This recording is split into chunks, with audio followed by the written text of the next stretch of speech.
Hello students, तो अब हमारा थर्ड लेक्चर स्टार्ट हो गया है इकोलॉजी के फर्स्ट चैप्टर का। इसका फर्स्ट टॉपिक है एज पिरामिड्स। तो देखो एज पिरामिड्स क्या होते हैं। Age distribution is presented in the form of age pyramids. क्या होते हैं एज पिरामिड्स? जो एज का डिस्ट्रीब्यूशन है कि कितनी एज है, कौन कौन सा एज ग्रुप है, किसके अकॉर्डिंग होती है वो, उसे क्या करते हैं हम प्रेजेंट कर रहे हैं, यानी कि दर्शा रहे हैं किसके फॉर्म में, एज पिरामिड्स के फॉर्म में। ठीक है। The shape of pyramids reflects the status of population. कि जो पिरामिड का शेप है वो क्या बता रहा है, उस पॉपुलेशन का स्टेटस बता रहा है, तो पॉपुलेशन कैसे होगी। इसके भी देखो तीन तरीके हैं, तीन टाइप की होती है population. First is expanding, stable and declining. Expanding मतलब कौन सी होगी, देखना डायग्राम से पता लगेगा आपको, पिरामिड से। इसमें देखो तीन कैटेगरीज हैं, pre reproductive, reproductive and post reproductive. Pre reproductive के अंदर कौन से आते हैं, यंग चिल्ड्रन आते हैं। ठीक है। रिप्रोडक्टिव एज के अंदर कौन से आते हैं, अडल्ट पीपल आते हैं। और पोस्ट रिप्रोडक्टिव के अंदर आते हैं ओल्ड पीपल। ठीक है। तो एक्सपेंडिंग में क्या है, the number of pre reproductive individuals is more than reproductive and post reproductive. देखो जो ये एरिया है वो क्या बता रहा है, कंट्रीब्यूशन बता रहा है प्री रिप्रोडक्टिव स्टेज का। ठीक है। देखो प्री रिप्रोडक्टिव का एरिया सबसे ज्यादा है in comparison to reproductive and post reproductive. ये कौन से टाइप की पॉपुलेशन होगी, एक्सपेंडिंग। एक्सपेंडिंग क्यों होगी, बिकॉज ये एक्सपेंड कर रही है, इसके अंदर क्या है, यंग वंस ज्यादा है। ठीक है। यहाँ पे क्या है, ओल्ड कम है, तो क्या होगी, पॉपुलेशन की ग्रोथ होगी। ठीक है। दूसरा क्या है, स्टेबल टाइप। स्टेबल में देखो प्री रिप्रोडक्टिव, ठीक है, रिप्रोडक्टिव और पोस्ट रिप्रोडक्टिव तीनों क्या है, सेम नंबर में है। Reproductive, reproductive and post reproductive. ठीक है। इसमें क्या है, दोनों की नॉर्मली जो डिस्ट्रीब्यूशन है वो सेम है, तो क्या है, एक स्टेबिलिटी में है इस टाइप की पॉपुलेशन। ठीक है। और थर्ड में आती है डिक्लाइनिंग। डिक्लाइनिंग में देखो क्या है, डिक्लाइनिंग के अंदर क्या होता है, जो पोस्ट रिप्रोडक्टिव एज है, ठीक है, उसमें जो क्या है, नंबर इंडिविजुअल्स के ज्यादा है, यानी कि यंग पीपल कम हो गए, जो क्या रिप्रेजेंट कर रहे हैं, यंग पीपल। रिप्रोडक्टिव एज बता रहे हैं, जो प्री रिप्रोडक्टिव एज बता रहे हैं, वो क्या है, उनका नंबर कम है। और पोस्ट रिप्रोडक्टिव यानी ओल्ड का ज्यादा हो गया। अब जो ओल्ड पीपल है उन्हें हेल्थ की भी ज्यादा जरूरत है, केयर की भी ज्यादा जरूरत है, हेल्थ भी चाहिए, तो क्या हो गया, यंग पीपल के ऊपर जो हो गया ज्यादा बर्डन हो गया है किसका, ओल्ड पीपल का। तो इस टाइप की जो जनरेशन होगी वो क्या होगी, बहुत ज्यादा परेशान होगी, बिकॉज उनके पास क्या है, अपने साथ साथ पोस्ट रिप्रोडक्टिव और रिप्रोडक्टिव का भी बर्डन है। ठीक है। और वो किस टाइप में आएगी, डिक्लाइनिंग टाइप में आएगी। क्यों, क्योंकि जो पोस्ट रिप्रोडक्टिव में नंबर ज्यादा है, ओल्ड इंडिविजुअल क्या डेथ हो जाएगी, और नीचे क्या है, young ones, young people come है, तो पॉपुलेशन का ग्राफ क्या होगा, कम हो जाएगा। ठीक है। समझ आ गई इस पिरामिड्स तीन टाइप के, एक्सपेंडिंग, स्टेबल और डिक्लाइनिंग। ठीक है। अब हम नेक्स्ट टॉपिक पढ़ते हैं अपना। देखो स्टूडेंट्स, एज पिरामिड्स के बाद जो आज का टॉपिक है वो है पॉपुलेशन ग्रोथ। तो पॉपुलेशन ग्रोथ क्या होती है, इंक्रीज इन पॉपुलेशन। एक गिवन टाइम पीरियड के अंदर पॉपुलेशन के अंदर इंक्रीज या डिक्रीज होना वो होता है, उसकी पॉपुलेशन ग्रोथ के अंदर हम उसे कंसीडर करते हैं। ठीक है। तो देखो पॉपुलेशन ग्रोथ के बारे में कुछ पॉइंट्स हैं जो हमें कंसीडर करने चाहिए, वो है the size of population for any species is not static. कि जो साइज है पॉपुलेशन का वो किसी भी स्पीशीज के लिए क्या है, स्टैटिक मतलब एक जैसा नहीं है, वो वेरी करता है। ठीक है।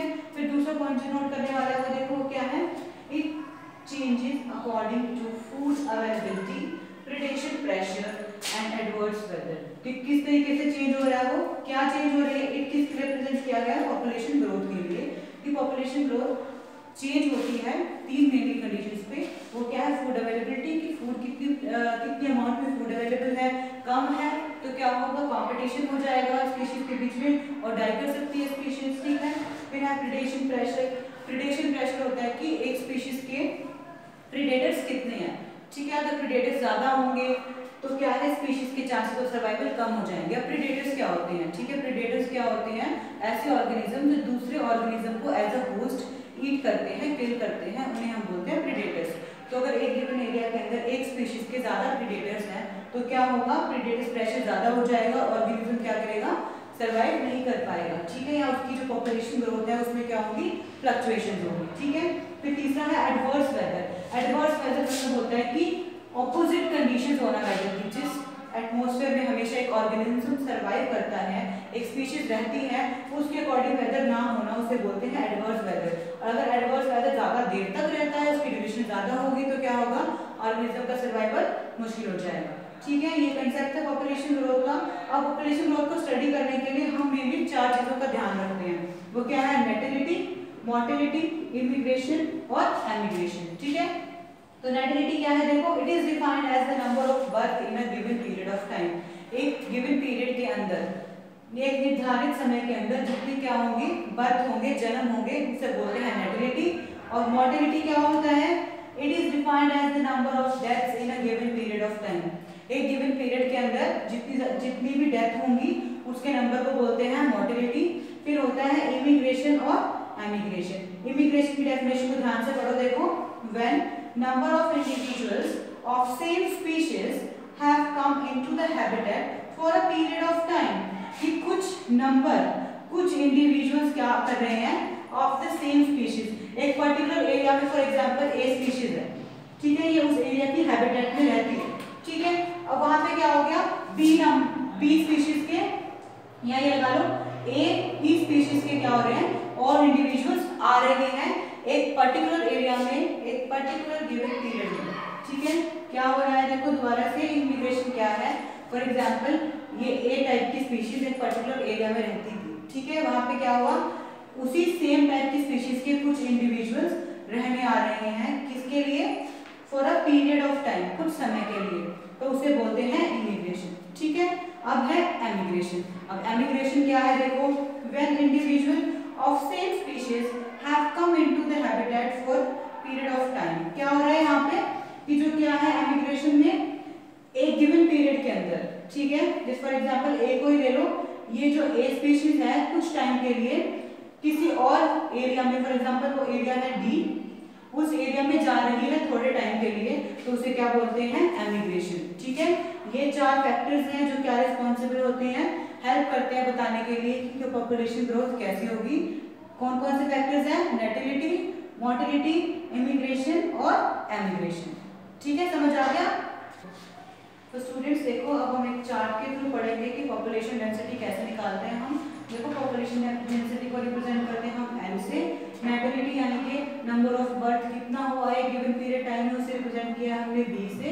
इमिग्रेशन यानी कि कितने इंडिविजुअल्स एक पर्टिकुलर एरिया से आपके एरिया में आए हैं, उसे हम बोलते हैं इमिग्रेशन, उसे रिप्रेजेंट करते हैं हम आई से।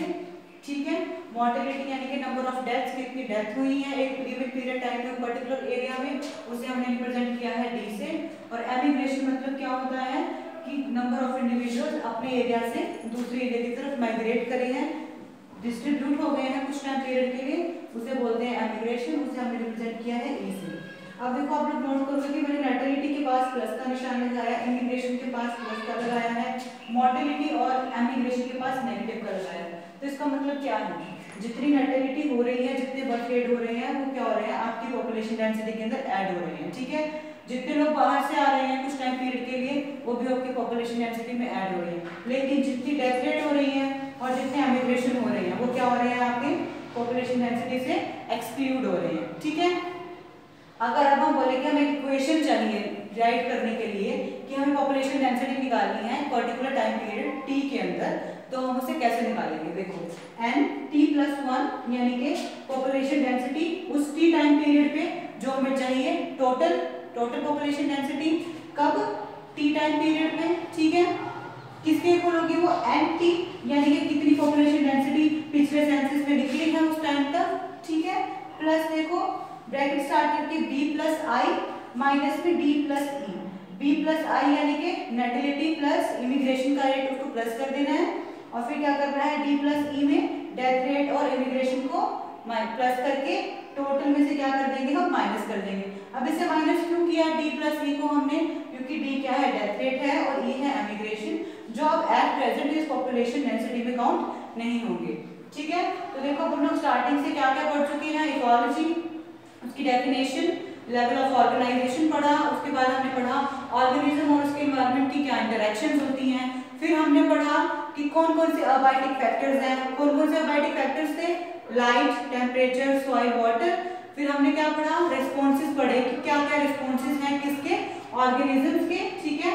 उन रिस्पॉन्सेज में हमने क्या पढ़ा था, कॉन्फॉर्मर्स, रेगुलेटर्स, पार्शियल रेगुलेटर्स।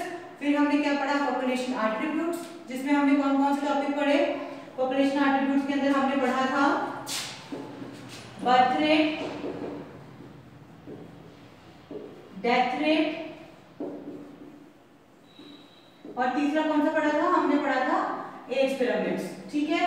फिर एज पिरामिड्स के भी हमने आगे 3 टाइप पढ़े थे। कौन कौन से 3 टाइप पढ़ी थी एज पिरामिड्स की, सबसे पहले क्या थी, एक्सपेंडिंग, ठीक है। एक्सपेंडिंग के बाद दूसरी कौन सी थी, स्टेबल, और तीसरी क्या थी, डिक्लाइनिंग, ठीक है। उसके बाद हम लोगों ने क्या पढ़ा, पॉपुलेशन ग्रोथ। पॉपुलेशन ग्रोथ क्या होती है, इंक्रीज इन पॉपुलेशन। कौन कौन से फैक्टर्स हैं जो पॉपुलेशन ग्रोथ को अफेक्ट करते हैं, उसमें क्या पढ़ा हम लोगों ने, नेटिलिटी, एमिग्रेशन, मोर्टेलिटी और इमिग्रेशन, ठीक है। अब हम नेक्स्ट टॉपिक नेक्स्ट लेक्चर में पढ़ेंगे।